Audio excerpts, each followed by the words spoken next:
students, we were discussing in previous class long answer questions. Now in question number 4 of long answer question, difference between the following is asked. First difference is asked between respiration and breathing. How we will differentiate? Look at here.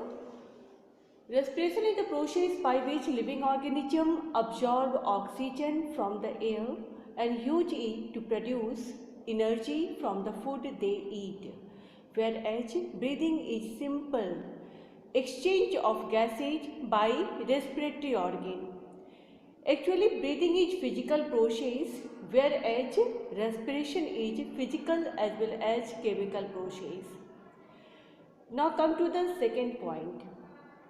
It occurs partially in respiratory organ and partially in cell. Whereas in respiration, it occurs only in respiratory organ. If respiratory organ is lung, it occurs in lung as in human being. If earthworm, it occurs through the moist skin. If fish, it occurs through the gills like this.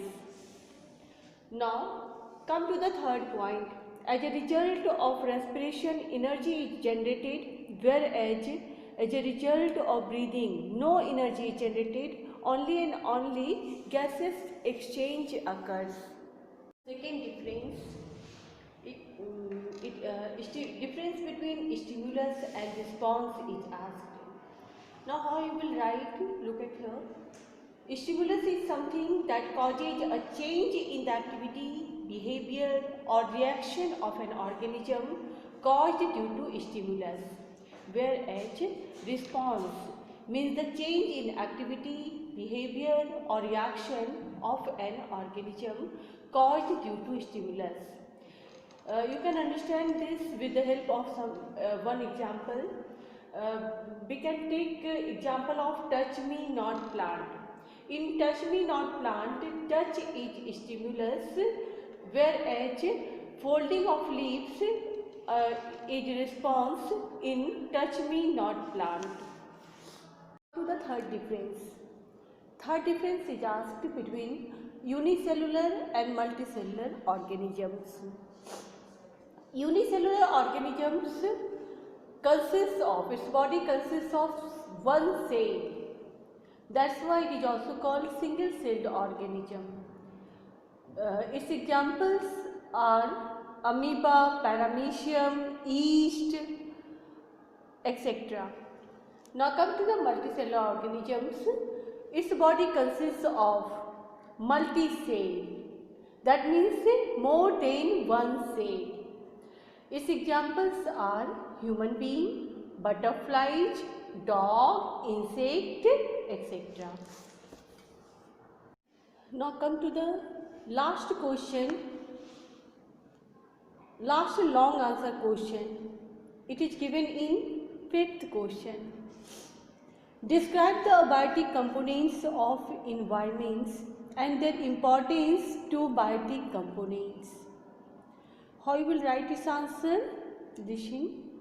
Abiotic components are sunlight, air, water, soil and temperature.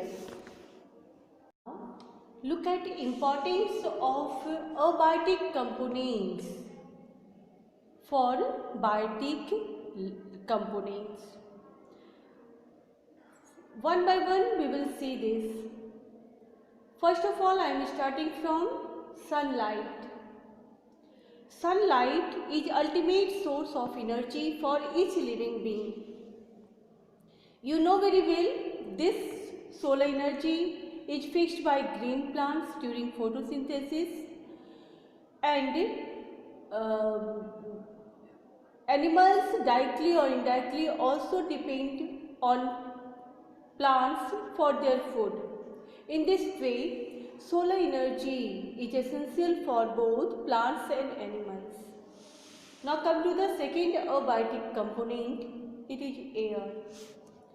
You know, oxygen and carbon dioxide are two main components of air.